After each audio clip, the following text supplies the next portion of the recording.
กหลาแม่มา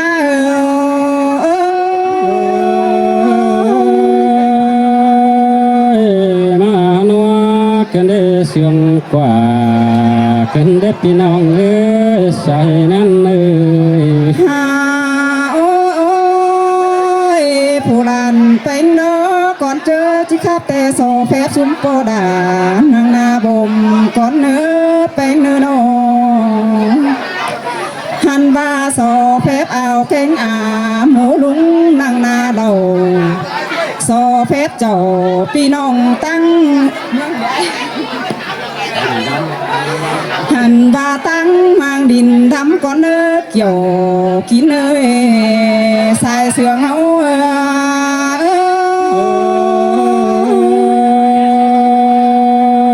แม่นดอดาแม่นดอรังเอ็งเพียงโอ้ยมื้อนี้เฮามวนสังเดลาน้องเอ้ยมวนเพื่อมีทุกหลานเป็นกว่าน้องหันบาสุไม่ไม่เฮามวนโปจมบุญดันลานอกว่าน้อสายเสืองยิง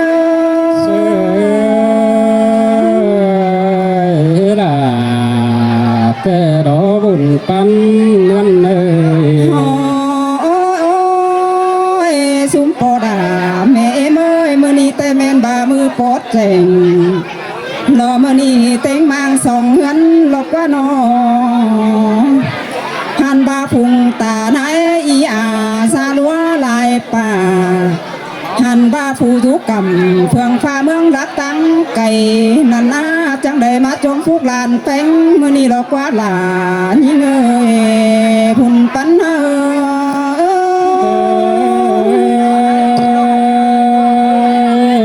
มนต่อไอ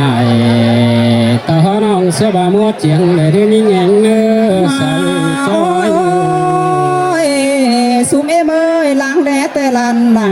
อยู่ก็กำฝายปืนตั้งมางกิ่งใหญ่นานาจอมีความบานรอมาถามข่าวหาตักเจ้าหมูลุงพุงป่ามาเจ้าตักเอ่ยแกงน้องส่งมาเจียงเสือสินดอกว่าหลายิงเอ่ยพุ่นปันเง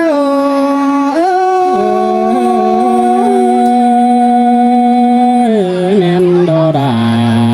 แม่นดอบุญปันเฮาโอ้ยฮาบาผู้ลันเป็นหูเอตักแต่บูตักนอก็ละเป็นงาน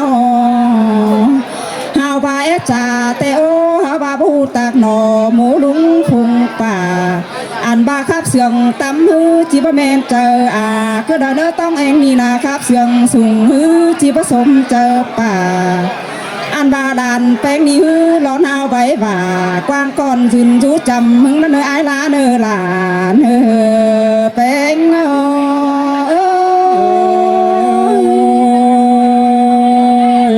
มวนนี่ล่ะมวนที่ใส่ใจโตบ่เป็นนื้อโซโตเอาแกงหมูลุงพุงป่า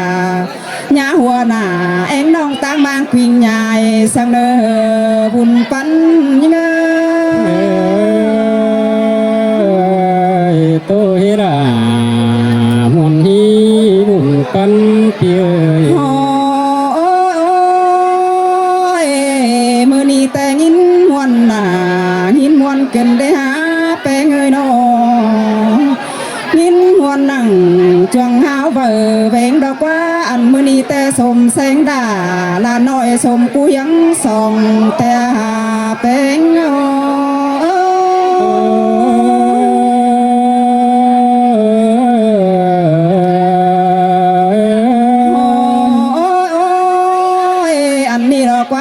แป้งเมื่อยบุญยิงใจล้างสมกูเปียงเฮียงหนาลอกว่าน้องอันบาผู้เป็นปัวจะมาจังสิ่งดูใจกันได้หาผู้เป็นตาแกงไหนมาจังสิ่งดูเอ่ยกันแน่เมื่อนี้แต่บุญอันบ้านัดปอดาแม่เมื่อยนอบุญแจ้งสั่งดาเจือนสมกูยังส่องอ อันบานองแป้งนาเขียเมื่อจังอินเทียบเมื่อไปใส่เมืองลายกำอันบาเมื่อฮอดด่าวันน้องต้องเองปิงใหญ่ก็เลยมาเตโดด่ายิ่งเอ้ยบุญปันยิ่งเอ้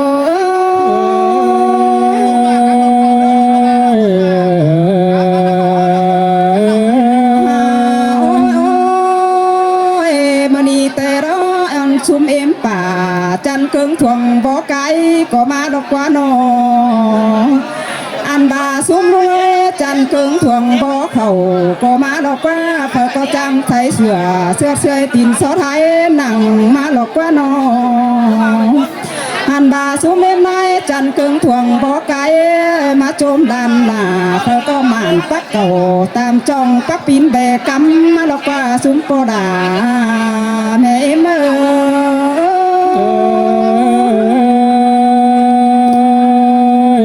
แม่นดอดาแม่นดอบุญปันนั่นเลยซุ่มดูเอ้ยมันนี่แต่เฮากินแก้ห่วมปานเดียวกันจังก้อยตานโตหลวงบ้านได้เนอหลวงหักอายหักน้องเฮาพัดตังสามได้เนอเฮาหน้านอลาซุ่ม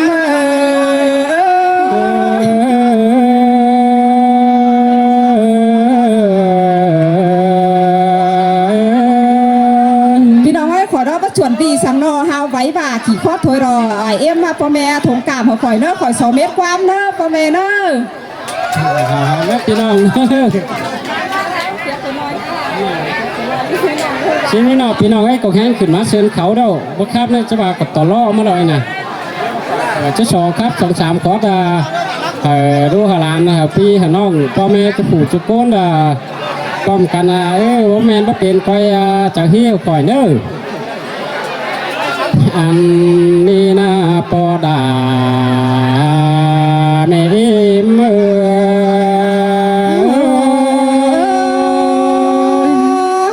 มวนแห่งดอดาน้องเอ้ยใส่เสื่องเฮาโน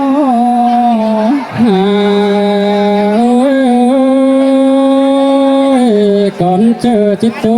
เดียวผู้คนใจโด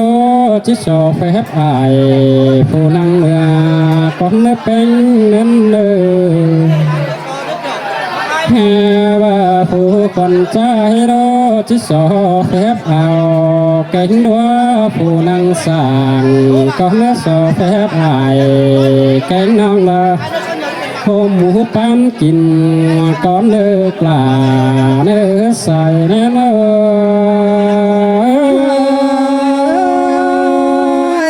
สินเตดอลาน้องเอ้ยน้องฮาโอ้ยไม่นี่คนใจรอได้ยินมนนังกวงโหกย่อยินมนนังกวงเจอเก่งก็ปอบปีเดียวรอแม่นี่นะโอ้ยเนื้อหน้าเนื้อเลยขวัญใจจังเลยมามนนางอายแกงน้องละกินเกลือหลานหิ้งเตอดอดาเอ้ยให้บุญปัน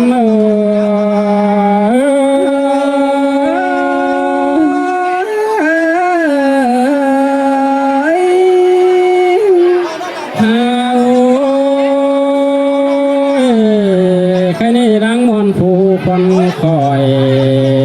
นี่ดอกก็รังมนก็พอมีสังอันใดมาย่อในพี่น้องเอ้ยรังมนฝนเจอกันกองโตแต่พอมีสังอันมาย่องห้าวออกกำปัสสองพี่น้องน้ำมันแกนยืนหึงเฮ็ดเนื้อใส่เนื้อเฮา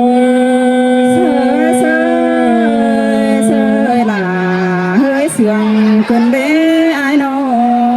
งโอ้ยผู้ส่องหาก็จิตโตตั้งเดียผู้ลานไกลเก่งลานหิ้งผู้เป็นเปิดก็เนื้อสายเนื้อเนื้อหันบาลานหิ้งเอ้ยแค่นี้ไม่หกสวนเป็นเจีย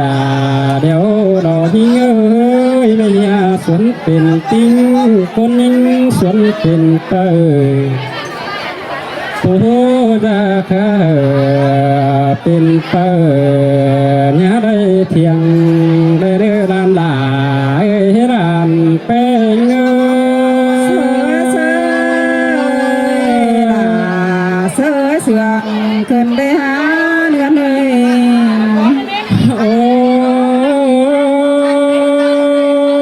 ยใครนี่ผู้ดาลาแก่งผู้ลันยิ่งเงยเมื่อจำซื้อเตะโตต่างให้เตะทั้งได้แค่หาลายโต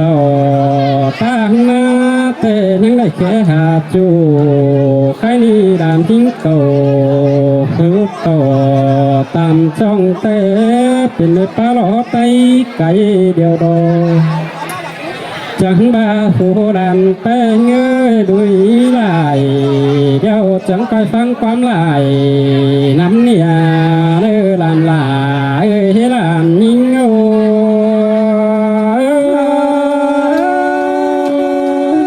เมนโดดาเมนโด โอ้ยผู้ลานใจเอ้ยมีเมียเดี๋ยวจังคอยฟังความเมียล่ะน้องคุยเลยเด้อจังคอยฟังความหมอต้มหน่อยเดี๋ยวหันแม่ออมใบเด้อดานบ่ายให้ลานใจเอ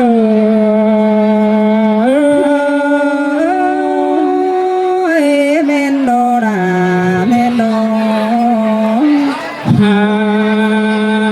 โอ้ยใครนี่ผู้คนใจรอที่โตไปได้ละไฟก็บ่แจ้งหาเธอหันละที่โตนั่งใครนี่ละเก็บเงียบานบุญก่อนเลือพี่น้องเอ้ยละเต้งกะไรคุณเฮา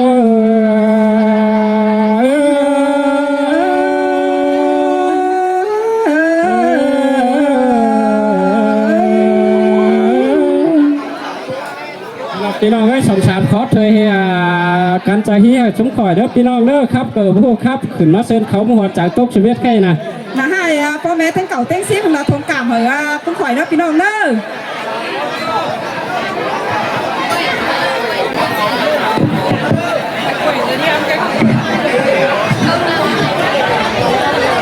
Vâng, kính thưa toàn thể quý vị thân mến, vừa rồi rất là tuyệt vời với những bản tình ca hát thái vừa được gửi tặng tới toàn thể quý vị. Vâng, kính thưa quý vị thân mến, với giọng hát rất là tuyệt vời của hai nghệ nhân, và toàn thể quý vị chúng ta cùng nhau vang lên một tràng pháo tay chúc mừng cho ca khúc vừa rồi được không ạ? Vâng, xin được cảm ơn quý vị rất là nhiều. Vâng, kính thưa quý vị thân mến, mặc dù bữa tiệc thì chưa xong thật, nhưng mà lời ca tiếng hát thì mãi là món ăn tinh thần người Việt chúng ta. Với kính thưa quý vị thân mến, mặc dù rất là nhiều nghệ nhân nhưng mà cũng thông cảm cho ban tổ chức thì để xen lẫn với các nghệ nhân hát tiếng Thái thì còn có cả tiếng Việt cũng như nam ca sĩ Long đã đăng ký ban tổ chức không cho Long hát thì Long lại buồn mà đến đây để chúc phúc là với những nụ cười